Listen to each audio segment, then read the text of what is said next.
Hello बच्चों, कैसे हैं आप सब। मैं आरडी क्लासेस की तरफ से आज आपके लिए क्लास 11 सीक्वेंस सीरीज का एक्सरसाइज 1.2 पार्ट 6 लेकर आई हूँ। पार्ट 5 तक हमने क्वेश्चन 10 तक कंप्लीट कर लिए थे। आज देखते हैं 11th क्वेश्चन। तो इस क्वेश्चन में एक सिग्मा का साइन दिया हुआ है। पहले सिग्मा के साइन को समझते हैं।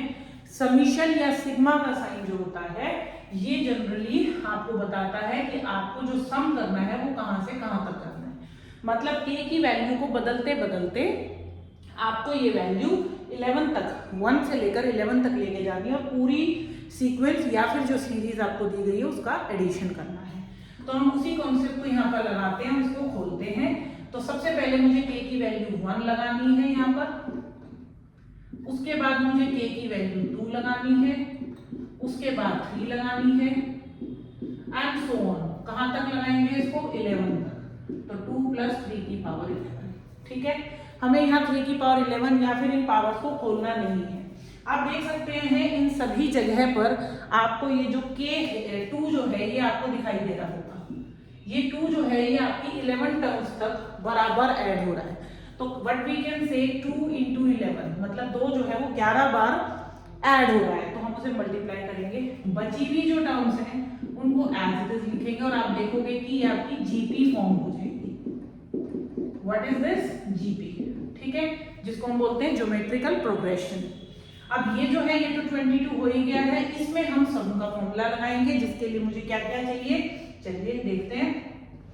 a की वैल्यू यहाँ पर 3 है, r की वैल्यू यहाँ पर 3 है। क्यों? क्या करते हैं, r कैसे निकालते हैं? Common ratio.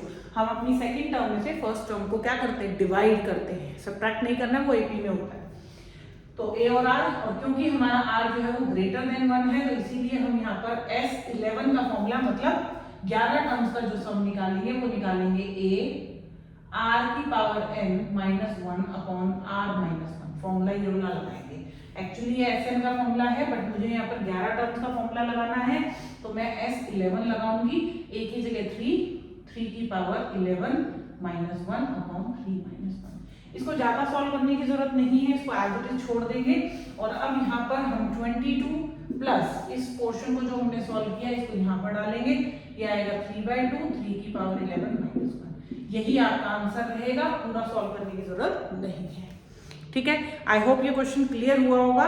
मूव करते हैं अपने अगले क्वेश्चन की तरफ जो कि है क्वेश्चन नंबर 12।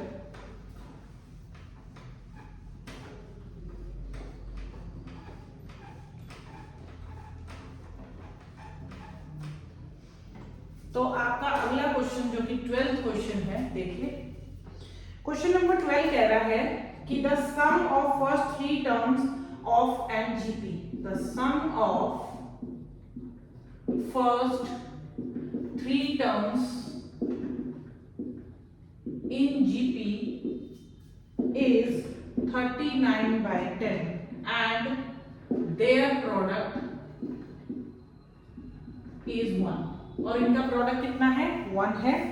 आपको फाइंड करना है, find r and terms. r common ratio होता है वो निकालना है और टर्म्स भी कैलकुलेट करनी है। तो देखते हैं इस क्वेश्चन को कैसे करेंगे। अब हमें यहाँ पर इनका प्रोडक्ट मालूम है तो मैं जीपी की टर्म्स को लेट करने के लिए एक स्पेशल तरीका अपनाऊंगी। हम लेट करेंगे let terms a/r a and ar। आप देख सकते हो इस तरह से लेट करने से होगा क्या, ये मैंने ऐसे लेट किया तो मतलब ये आपको याद रखना है। जैसे आपको याद रखना होगा कि जब भी 3 टर्म्स आपको लेट करनी है तो कुछ इस तरह से करनी है। इसका फायदा हमें जनरली तब मिलता है जब हमें इनका प्रोडक्ट दिया हो। ठीक है, तो आप देख सकते हो यहाँ पर जो प्रोडक्ट है वो हमारा 1 दिया हुआ है। मतलब मैं जैसे ही इन्हें मल्टीप्लाई करूंगी r से r कैंसिल हो। अब आप सोचोगे कि क्या ये जीपी में है या नहीं, ये भी मुझे चेक करना चाहिए क्योंकि मैं जीपी की टर्म्स लेट कर रही हूँ। तो a को जब आप इससे डिवाइड करोगे तो क्या आएगा, देखिए अगर आपने सेकेंड टर्म को डिवाइड किया a/r से तो ये बन जाएगा a × r/a, कैंसिल हो गया 1r। इसी तरीके से जब आप अपनी थर्ड टर्म से a को डिवाइड करोगे तो ये आ जाएगा गेना। तो ये जीपी में है। तो आप एज इट इज इसे याद रख सकते हैं। जब भी 3 टर्म्स लेट करनी हो आपको तो आप इस तरीके से लेट करेंगे। आगे चलते हैं, हमारे पास है प्रोडक्ट जो कि है 1 के बराबर। तो a/r × a × ar ये किसके बराबर होगा? 1 के। आर से आर आपका कैंसिल हो जाएगा और ये बन गया आपका a क्यूब इक्वल टू 1। तो a की वैल्यू कितनी हुई 1। a आ गया है तो अब मैं क्या कर सकती हूँ, मैं यहाँ से और वैल्यूज भी कैलकुलेट कर सकती हूँ। कैसे? मैं यहाँ से सम का सहारा लूंगी। मुझे यहाँ पर सम भी दिया है, इन्हीं 3 टर्म्स का मुझे सम भी दिया गया है जो कि है 39/10। मुझे a की वैल्यू यहाँ पर सब्स्टिट्यूट कर देनी है, तो 1/r plus 1 plus r equal to 39/10। ठीक है, इन दोनों टर्म्स को यहीं पर रखेंगे, 1 को उधर ले जाएंगे, 1/r plus r equal to 39/10 minus का 1। तो ये हो गया 1 प्लस r स्क्वायर, एलसीएम ले लिया 29/10। ठीक है, क्रॉस मल्टीप्लिकेशन करते हैं, 10r square plus 10 equal to 29r। ठीक है, तो इस तरीके से हमारे पास एक क्वाड्रेटिक इक्वेशन बनेगी। आई होप आपको नजर आ रही है। ये हमारी एक क्वाड्रेटिक इक्वेशन बन गई है। इसको अब हम सिंप्लीफाई करेंगे और हमारे पास r की वैल्यू भी आ जाएगी। तो देखिए हमारे पास क्वेश्चन है 10r स्क्वायर, 29 को इधर ले आएंगे, 29r प्लस का 10 इक्वल टू 0। अब हम इसकी मिडिल टर्म स्प्लिटिंग करेंगे। 100 है हमारे पास, 10 इंटू 10 आप चाहो तो डिस्क्रिमिनेंट भी लगा सकते हैं। तो डिस्क्रिमिनेंट लगाने के लिए या फिर जैसे भी अगर आपको सूट करता है आप मिडिल टर्म स्प्लिटिंग कर सकते हैं। मैं यहाँ मिडिल टर्म स्प्लिटिंग कर रही हूँ, तो ये हो जाएगा 10 इंटू 10 100, और 100 के अगर मैं फैक्टर्स बनाऊं तो ये बनते हैं 10 इंटू 10 मतलब कि 2 इंटू 5 इंटू 2 इंटू 5, तो 25 और 4 यहाँ पर बन सकता है। तो 10r square minus 25r minus 4r plus 10 equal to 0। ये इसकी मिडिल टर्म स्प्लिटिंग हो गई। मैं यहाँ से कॉमन ले लूंगी 5r, तो 2r माइनस 5 आपका फैक्टर हो गया पहला। आपने यहाँ से लिया 2 कॉमन, तो 2r माइनस 5 होगा यहाँ। तो हमारे पास एक फैक्टर बना 5r माइनस 2, दूसरा बना 2r माइनस 5 इक्वल टू कितना 0। r की वैल्यू आएगी 2/5 या फिर 5/2। दोनों ही वैल्यूज आपने एक्सेप्ट करनी है क्योंकि दोनों ही एक्सेप्टेबल हैं।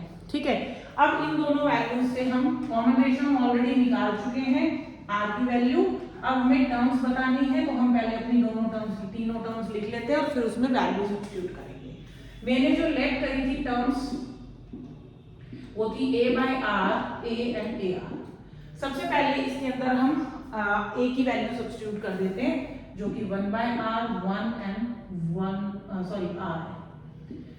तो आइडियली एक टर्म तो ऑलरेडी आ ही चुकी है मेरे पास। मुझे पहले लेट करना है व्हेन r is 2/5। अगर मेरा r 2/5 होगा तो मेरी पहली टर्म होगी 5/2, दूसरी होगी 1 और तीसरी होगी 2/5। लेकिन जब मैं r की वैल्यू लेट करूंगी 5/2 तो ये बन जाएगी 2/5, 1 एंड 5/2। तो ये दोनों ही हमें एक्सेप्ट करनी है, ये दोनों ही हमारे आंसर्स होंगे। आई होप ये दोनों ही क्वेश्चंस आपको क्लियर हुए होंगे। एनसीईआरटी के क्वेश्चंस हैं दोनों ही, 11th एंड 12th।